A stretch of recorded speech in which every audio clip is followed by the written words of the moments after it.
Hey Vinnie, Happy New Year. Happy It's New Year, uh it, Bruce. it it's great to see you and thanks for inviting me to present this information. Really appreciate it. So let me talk a little bit about what we're going to cover here for the next few minutes, next 20 minutes or so. Um, I have been a both an operating exec and a venture capitalist, maybe for the over the course of 40 years. 25 of those were in operating and 15 were in venture.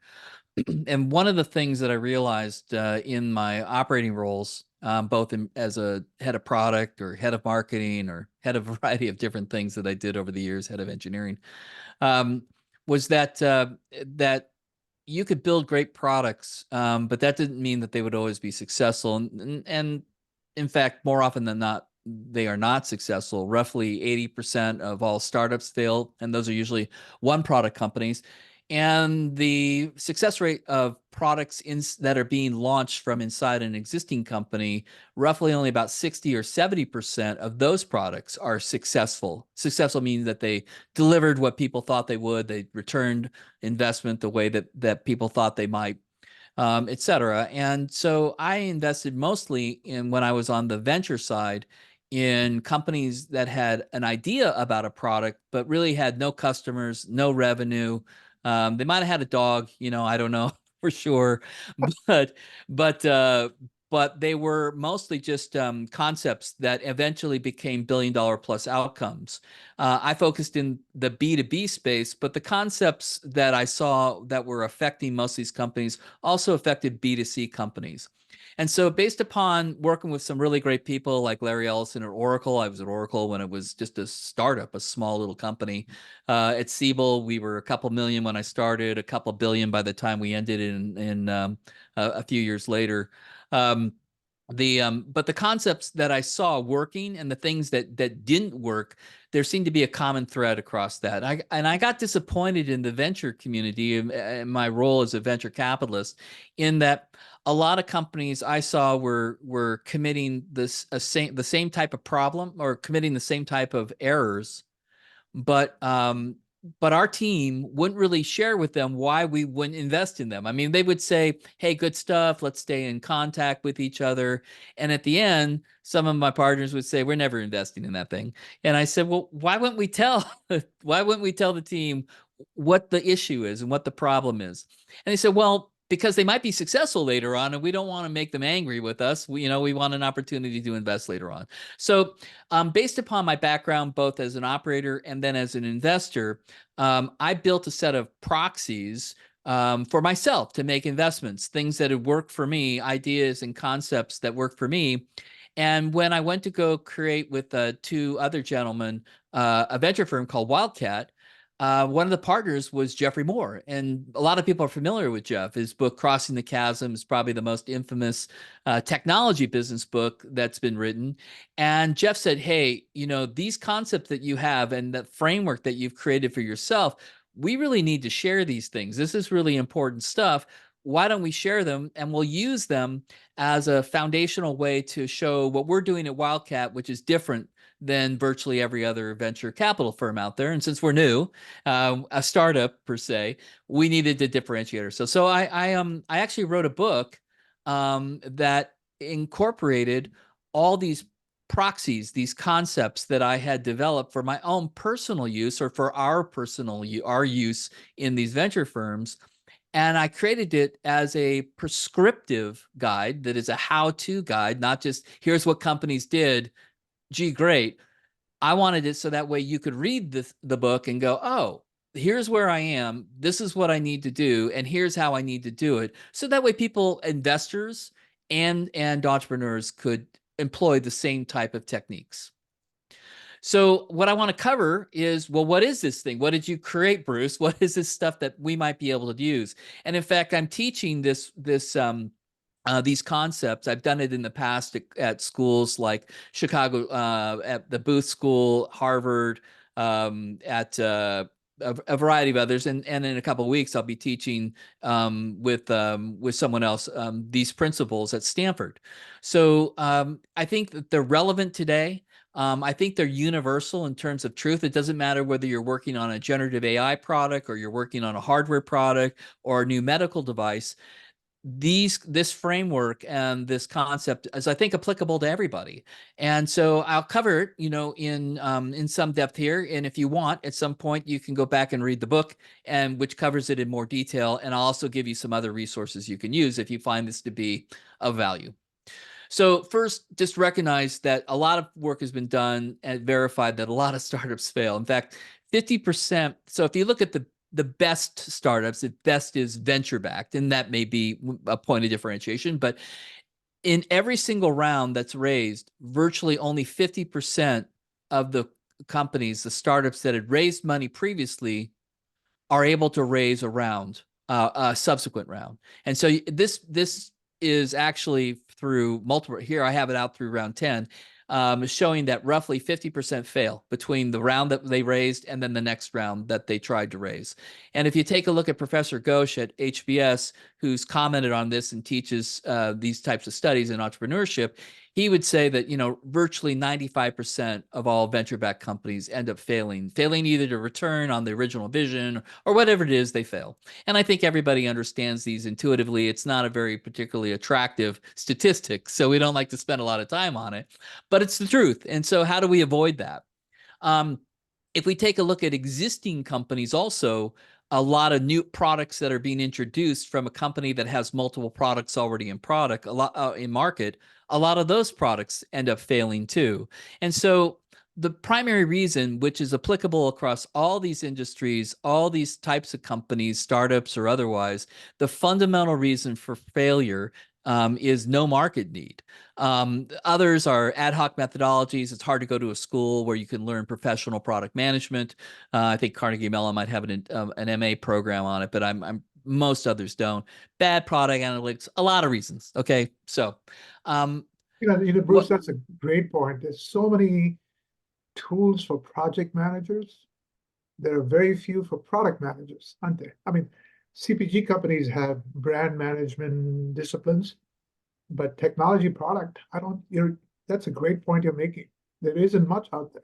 Yeah, one of my close business colleague partner at Interwest, Doug Pepper, his father was John Pepper, who was the CEO of Procter and Gamble. And you're exactly right, Vinnie. They have if you go to Procter and Gamble, you are going to learn product management, product process. They have their own proprietary way of delivering products. And I would say that CPG is probably the best in terms of doing market analysis, et cetera. They don't always get it right. New Coke is being a good example of that, previously, maybe some of the more recent product launches, et cetera. But to your point, there really isn't a place to become a professional. If you're going to be a physical engineer, there's a PMP certification. If you want to be an architect, if you want to be a physician, those are professional institutions with peer reviews, et cetera. We don't really have that in products. And so it shouldn't be surprising that we have these kinds of failure rates. And a lot of times egos get in the way. We think we know best. We don't really need to do the research. There's pressure from the board to produce revenue, get the product out there, and to not go through the actual market research. And so these things are consistent issues that face most of the companies that I was engaging with, or when I was head of product, I had to engage with. So in the book, I talk about this. Every company would come to me with sort of 30, 40 slides, and they go in great detail around the team, the product. They always want to give a demo if there's a product available.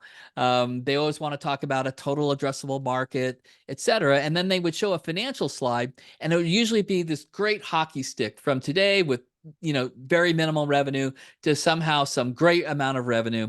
And I looked at this and I said, product engineering is table stakes. That is, I will take it at face value that you can create a product, because I was always able to do this, or we were at the companies where I were, or the startups I was. It may take longer, a little more capital, but for the most part, we can build it. We're not doing time machines. Biotech may be different, right? We're trying to create chemistry and it doesn't always work. But product engineering, especially B2B, business problem, I can build a product that will solve it. It doesn't mean it's going to be successful.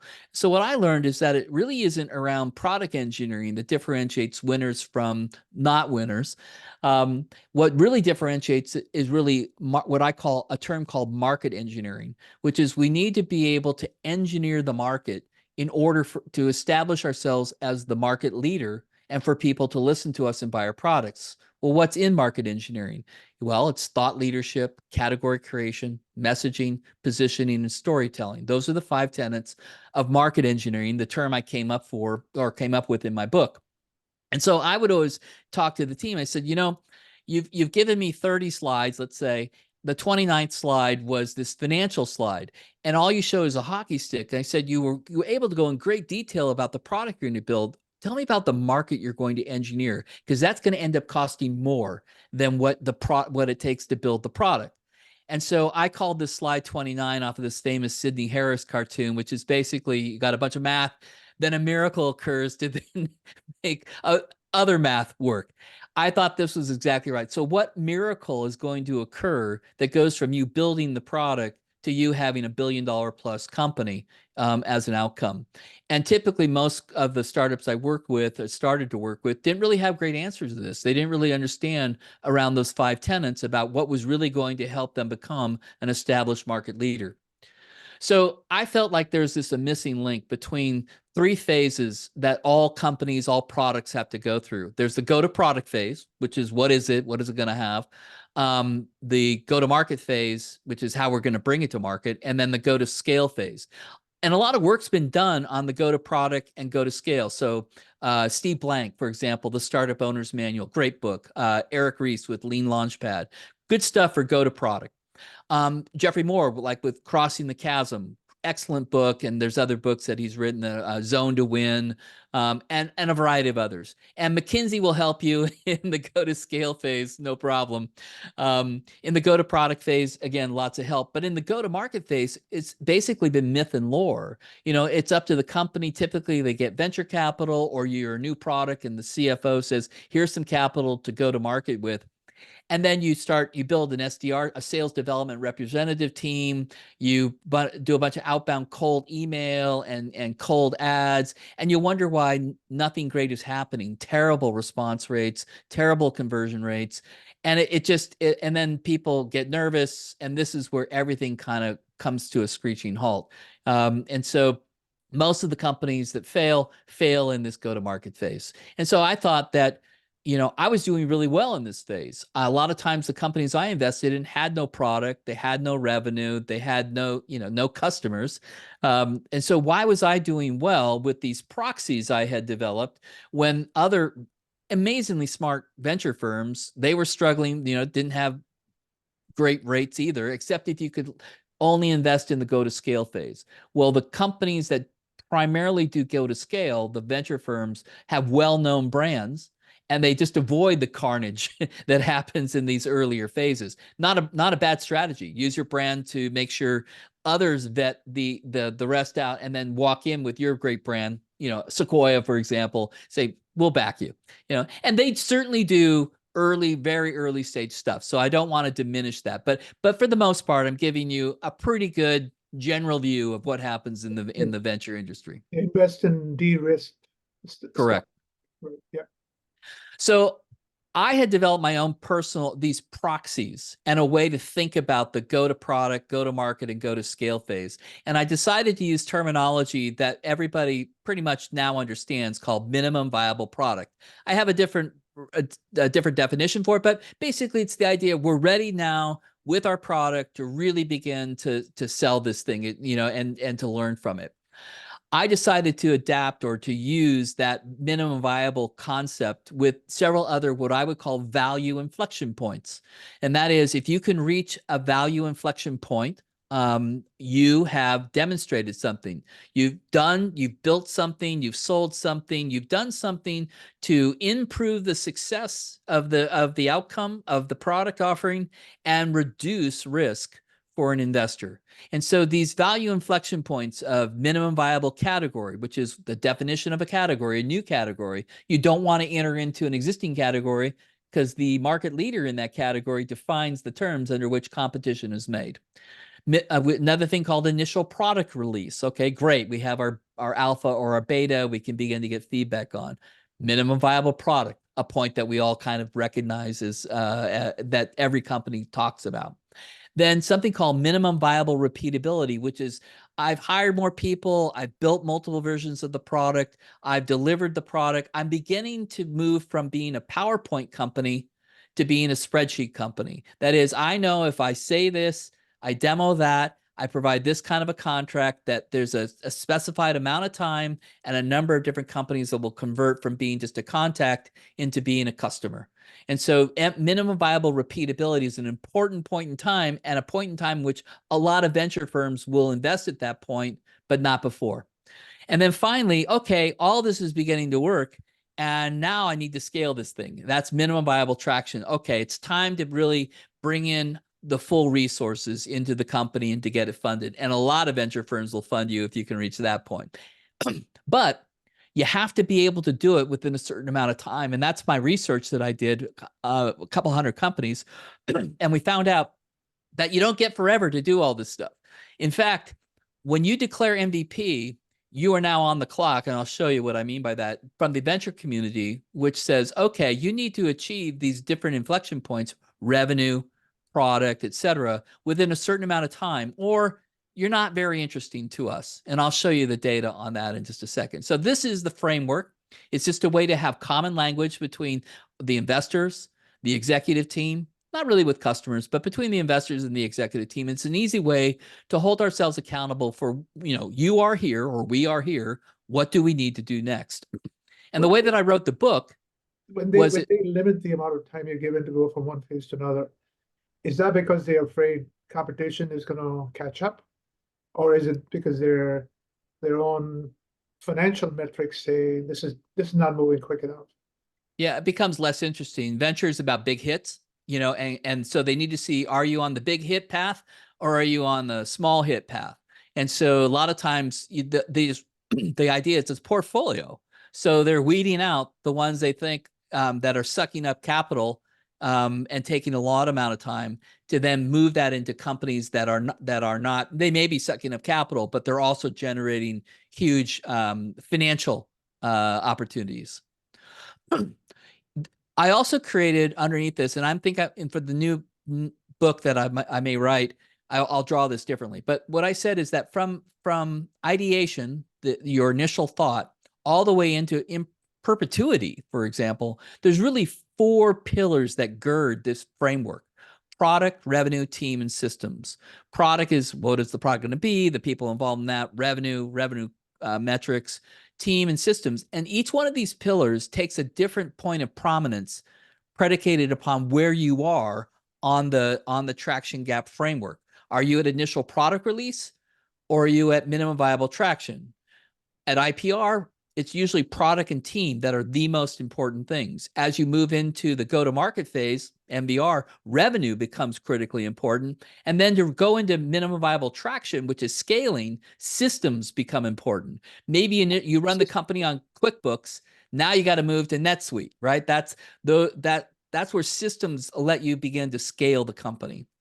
And your definition of systems is system it could be process or an application. So, it's, do we have a way to take a contract in, evaluate the contract, and then get it back out quickly? Do we have a way to process an order? Do we have a way to support a customer? So those things are all things that will mitigate your ability to scale. And that's why systems comes to the fore later on. Initially, we have a few systems we put in place, a few systems of record that capture the company's transactional systems.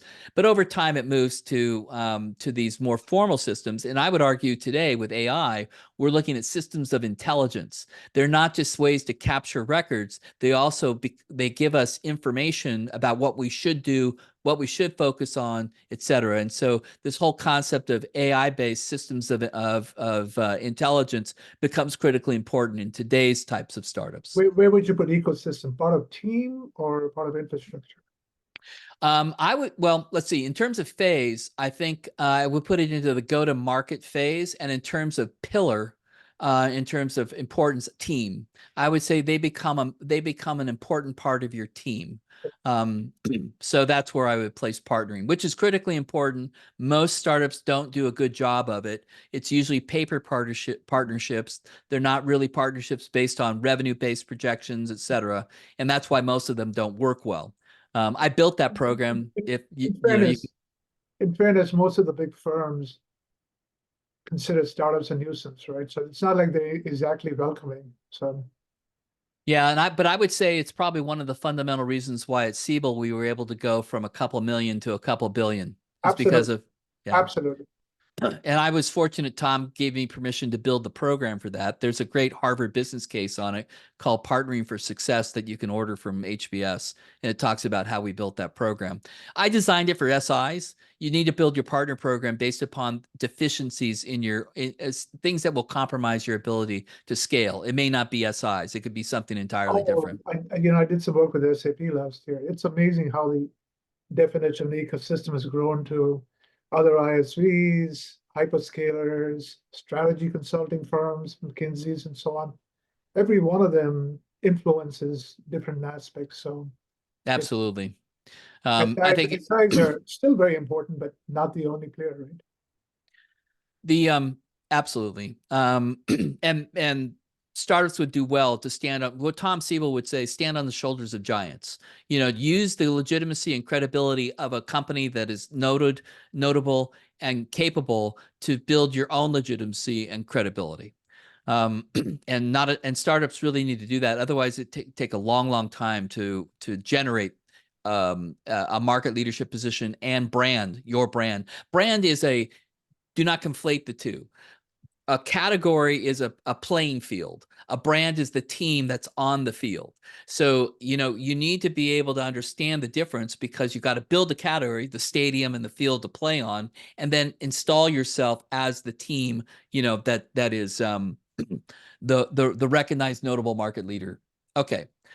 So one thing I do want to introduce here, one thing that came out of these discussions is I talked to a lot of companies, and everybody would describe themselves as a Series A or B or C, and it makes no sense. That's a meaningless way to describe your company. Lots of companies may raise 2, 3 rounds from the same investor group because they didn't make enough traction to attract another investor and get an upsized valuation. And so I gave these are just examples of companies that called themselves Series A or Series B, and look at the maturity differences between them, from a Coupa of a Series B way out in the go to scale phase, to a couple other companies where we had invested. So the point I wanted to make here is that I think this traction gap framework lets us describe our companies much more effectively with our investors, and amongst ourselves, to be able to suggest what we've done and what we need to do to move forward. This Series A, B, C stuff, whatever that is. My daughter was the CMO of a company called Articulate, which raised, I think, the largest Series A in U.S. history of $1.5 billion. Well, why? Because they already had 1 million customers. They didn't need to raise any money for that. It was all bootstrapped. So, I think this gives us as investors and executive team a way to communicate more effectively about where we really are as a company. Okay, so a lot of people ask me, well, how does this relate to the chasm, which is something that people are pretty familiar with? Well, Jeffrey was in Wildcat with us, and I said, Jeff, we have to show this to people. So I'll just touch on this because they want to know, well, how does all this stuff work? They're very complementary, and Jeff and I worked hard to create some visuals. So this is the technology adoption lifecycle we've seen. Jeff didn't invent that, by the way. Everett Rogers came up with the technology. It's just a standard deviation curve. So 66% of the market is represented by one standard deviation from the mean. And so Jeff put terms to these that we could look at, and he put some things you need to do, when you were at whatever point.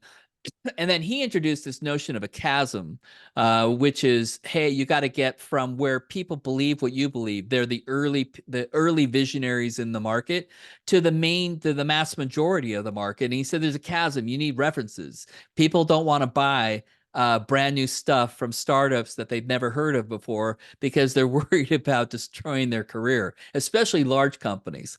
So Jeff came up with these concepts, and we use them, right? I mean, this has now become pretty standard material for students who in entrepreneurialism. So where does the traction gap fit with the chasm? And I'm just By going the to way, admit up front. once you finish, I'll come back to the chasm because I think in some ways we've done the industry a disservice by having people focus too much on the chasm. There are way too many people who are in the laggard and late adopter stage. But let's come back to that. Okay.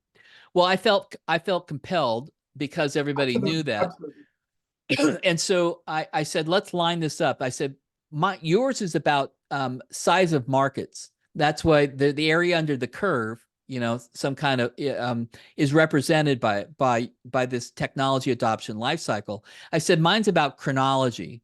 It's really around where are you? And so it's hard to kind of, how do we line these two things up? Where does my stuff start and your stuff start? Because they really have different starting points in the way that Jeff thought about it. And I said, okay, so let's do that for folks, and let's see if we can flatten this out to something so that way it's comparative. And so we did that work. And in fact, these resources, this mapping is available free to you if you want to go to www.tractiongap.com. There's a tab there called resources.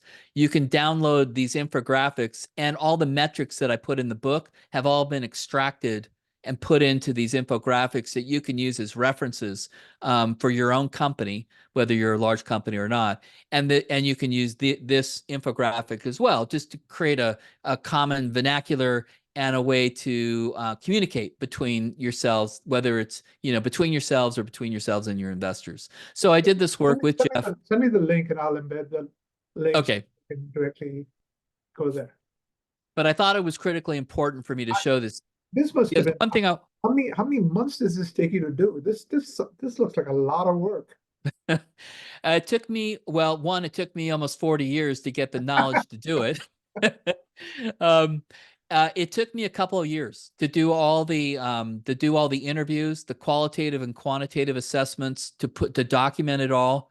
And then I was part of a venture firm, Wildcat, that helped to resource it. And so I could not have done it on my own. And we used it as a point of differentiation, a marketing process that we could use I mean, we're going up against Sequoia and Andreessen, I mean, well-known firms. You got to come to the market with something different, something interesting besides, hey, we're smart people, whatever, everybody's smart, everybody's capable. And we had individually, we had track records as the three general partners of investing in great companies and having success. But as a new firm, we had no brand recognition. And so we used the traction gap framework as a way to differentiate our firm from everyone else. So yes, it took a long time and a lot of money. So What a neat idea. You had a lab, you had, excuse the term, you had rats, and you actually used it to, document tangible stuff. So that's great. Yeah, you're right. I mean, we did the laboratory were our portfolio companies, right? And Exactly. and the processes that we used, nobody used these terms. What I said is, everybody needs to be great, table stakes at product engineering. But if you want to be a successful company that has generated a successful outcome for your investors and yourselves, you need to be great at market engineering. And so what I worked on were the processes for market engineering. And we developed some techniques and some actual diagnostics and things to help our portfolio companies do that. I do this now that I'm, quote, retired from venture and operating full time to doing market engineering consulting. I work on these market engineering concepts, and then we apply like a diagnostic. For example, we ask the team a set of questions, the CEO, CPO, whatever, the whole exec team. We ask them a bunch of questions that pertain to where they think they are in terms of this framework. Are you at IPR, MVP? Where are you? and that the questions we ask are pertinent to that particular phase of the company. The whole team answers that. I pull that back in. I'll probably turn this into some kind of AI-based thing, but right now it's just SurveyMonkey.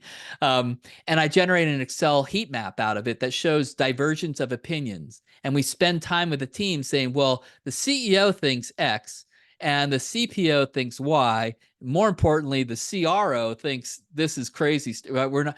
And so we focus in on solving those problems together. Probably the best thing I've ever done in terms of, doing something constructive with the portfolio company that could generate a positive outcome rather than going to a board meeting, listening to some kind of, revised version of history, whatever it is that the exec team wanted to share with me. And then you walk away from that going, okay, well, that's great. That's all retrospective. And you're going to tell me about what you're going to do, but not really helpful. Right. And that's what that's when people weren't talking the same language, is that because they didn't understand your three-letter acronyms, or they were resisting using the language you were using, or were they actually well, in terms I of had to introduce these. So you're right. I mean, most of the ones I invested in then I didn't have the book available. I would just show what this was. Here's how we talk about it. Here's what these terms are.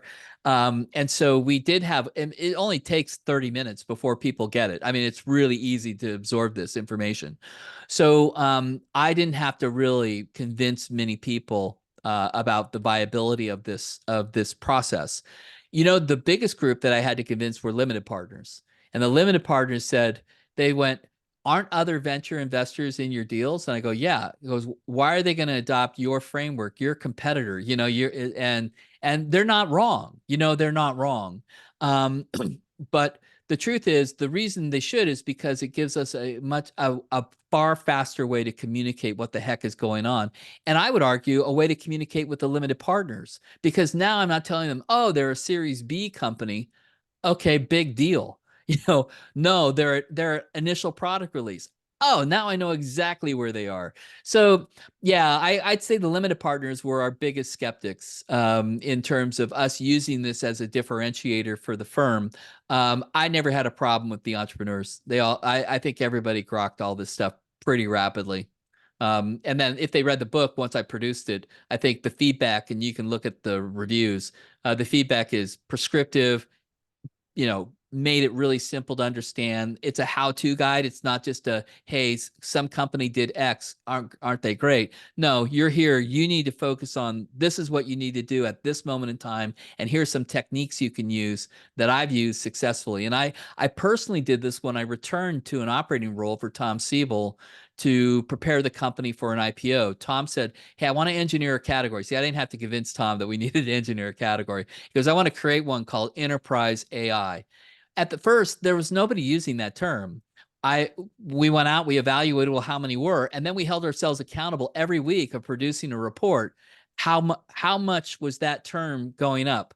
After Tom was doing presentations, after we produced white papers and books, et cetera, until eventually, prior to the IPO, enterprise AI was being used quite heavily by us and others, about us and other companies. this is, you're talking about C3 here, right? That's correct. Yeah, with C3. So I finished my career, one, getting the company ready for an IPO for a year and building that category with Tom at Tom's request, and then building enterprise AI up until the IPO in December of 2020. So I'm confident that not only were these principles that I went and talked to a lot of people and then just categorized them, not were they.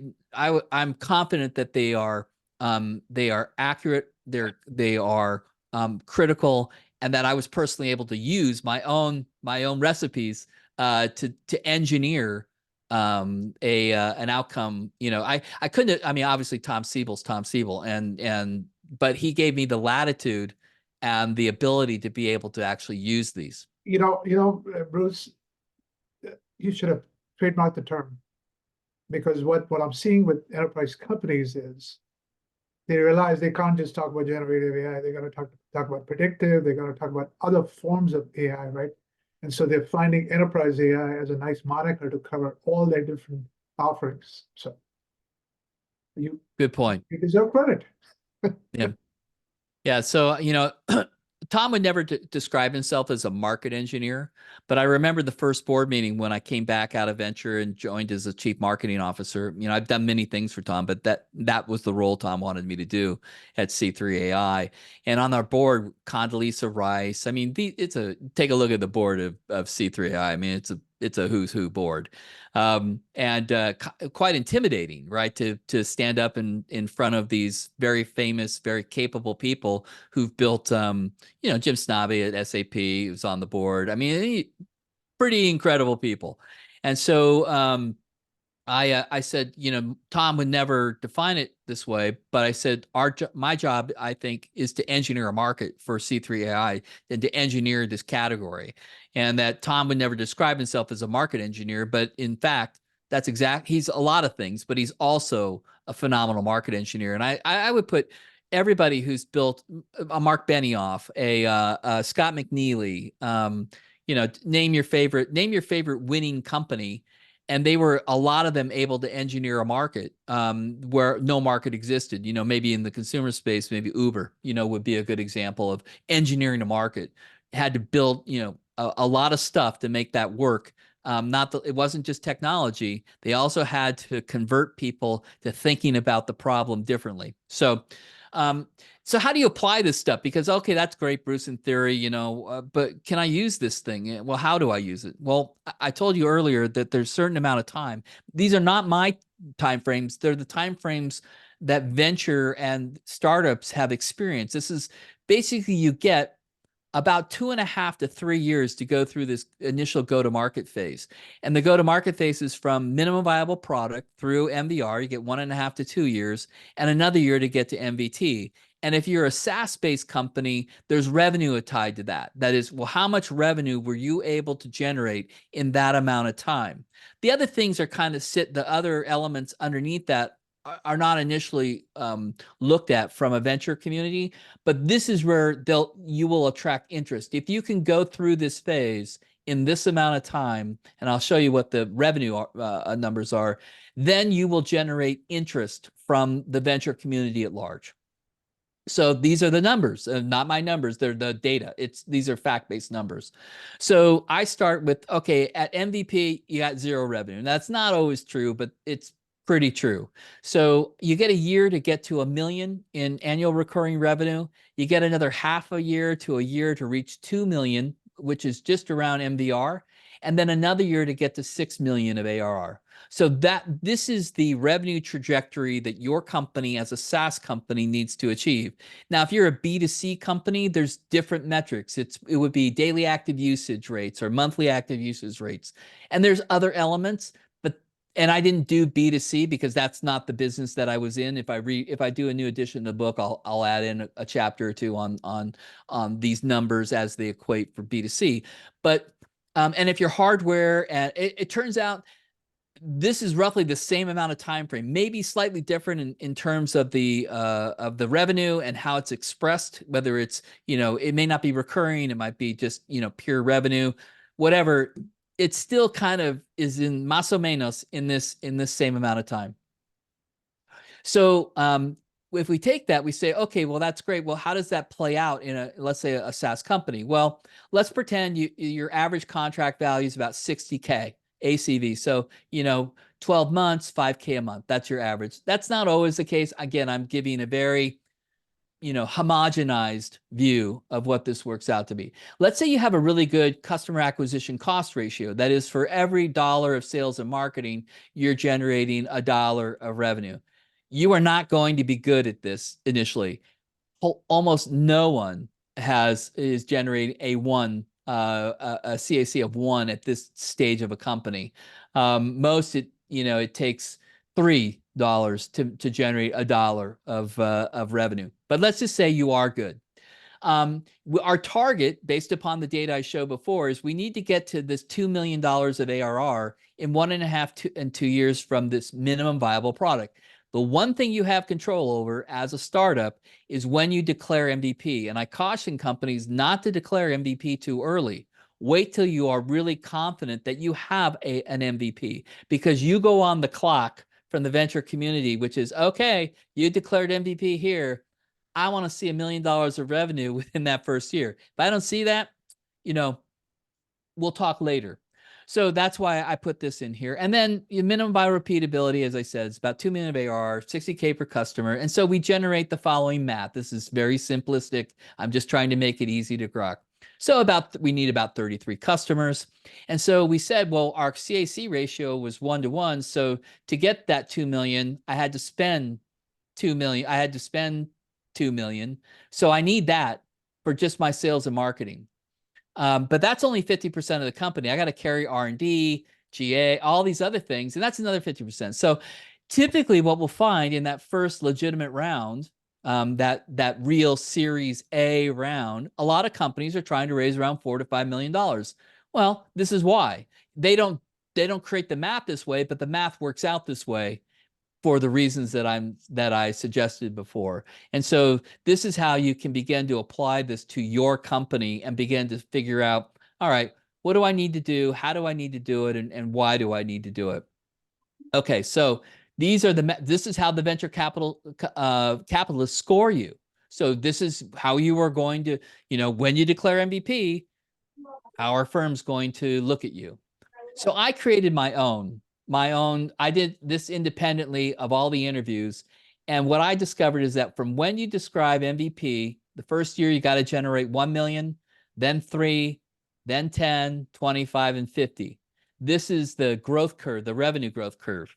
A really good firm, Battery Ventures, did something else that most people are familiar with. They described something as T2D3, triple twice, double 3 times. And then they found these different companies that we all recognize here on the right.